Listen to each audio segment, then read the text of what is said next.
సర్వ శక్తి గల దేవుడను నేను. Powerful God. విశ్వాసం కలిగింది. వారేం చేశారంటే మేము కూడా దేవుని ముట్టాలి అన్న విశ్వాసం వారిలోనికి వచ్చింది. హల్లెలూయా. నా పేరు రాణి. నా కుటుంబం ఇప్పుడు మీ ముందు నిలబడ్డానంటే, నేను మీ ముందు ఇప్పుడు ఉన్నానంటే కేవలం దేవుని కృప. నా అక్కగారు మా ఇంటికి వచ్చి ప్రేయర్ చేశారు, మీరు విన్నారు నా సాక్ష్యం. నేను ఇప్పుడు ఎంత హ్యాపీగా నా కుటుంబం ఉన్నదంటే నేను ఇంకా వర్ణించలేను. మీరందరూ నమ్ముతారో నమ్మరో కానీ మేమున్న పరిస్థితి అన్నకి అక్కకి తెలుసు. మా ఊరికి వచ్చి ఇలా ప్రేయర్ చేశారు, నేను ఎలా ఉన్నాను. కేవలం ఇప్పుడు నేను బ్రతికినంటే యేసయ్య కృప. మా డాడీకి యాక్సిడెంట్ అయినప్పుడు ఎంతో భయంకరమైన యాక్సిడెంట్. అది మొత్తం సీకులన్నీ ఇట్లా గుచ్చుకున్నాయి. అయినప్పటికీ బ్రతికినంటే అది దేవుని కృప. అయ్యగారు ప్రేయర్ చేసిన తర్వాత కూడా ఒక్క విషయంను బట్టి దేవునికి ఎంతో వందనాలు. ఊరంతా వెలివేసిన, ఎవ్వరు వదిలేసినా కూడా దేవుడు మా పట్ల ఉండి ఎంతో సహాయం చేసిన దేవుడు ఇంకా ముందుకు కొనసాగించాలని కోరుకుంటున్నాను.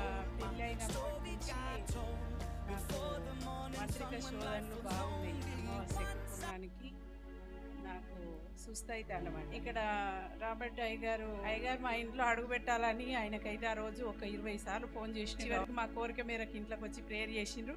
ఇక్కడ ప్రేయర్ హాల్లో ఏం జరిగిందంటే, రాబర్ట్ అయ్యగారి ద్వారా ఒక స్త్రీ భార్య భర్తల మధ్యలో సమాధానం లేక ఇక్కడ బాధపడి ఇక్కడ కూర్చుంది అనగానే ఆ దురాత్మ నా మీదకి వచ్చేసింది. ప్రభు నేనేనా, ఇంకెవరైనా ఉన్నారా అనుకుంటే నా ముఖం మీదకి వచ్చేసింది. అది దేవునికి స్తోత్రం. ఆయన ప్రార్థన చేసినాక ఎంత రిలీఫ్ అయ్యింది. భూమిని శూన్యములో వేలాడదీశాడు.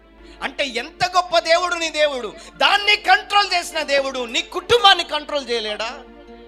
ఖచ్చితంగా చేస్తాడు. దాన్ని కంట్రోల్ చేసిన దేవుడు నీ జీవితాన్ని కంట్రోల్ చేయలేడా? నీ భర్తను మార్చలేడా? నీ పిల్లలను మార్చలేడా? నీ కుటుంబంలో సమస్యలు విడుదల చేయలేడా? ఖచ్చితంగా చేస్తాడు. నువ్వు ఒక్కటి ఆయన గురించి ఎప్పుడు నెగిటివ్ మాట్లాడక ఈ రోజు నుండి. దాన్ని కంట్రోల్ చేస్తున్న దేవుడు నీ సమస్యలను కూడా కంట్రోల్ చేస్తాడు. ఖచ్చితంగా ఆయనకు బాధ్యత ఉంది. ఐగుప్తు నుండి ఏ ప్రజలనైతే నడిపించాడో ఆ ఐగుప్తు ప్రజలను బాధ్యతగా సేఫ్గా తీసుకెళ్ళాడు ఆయన.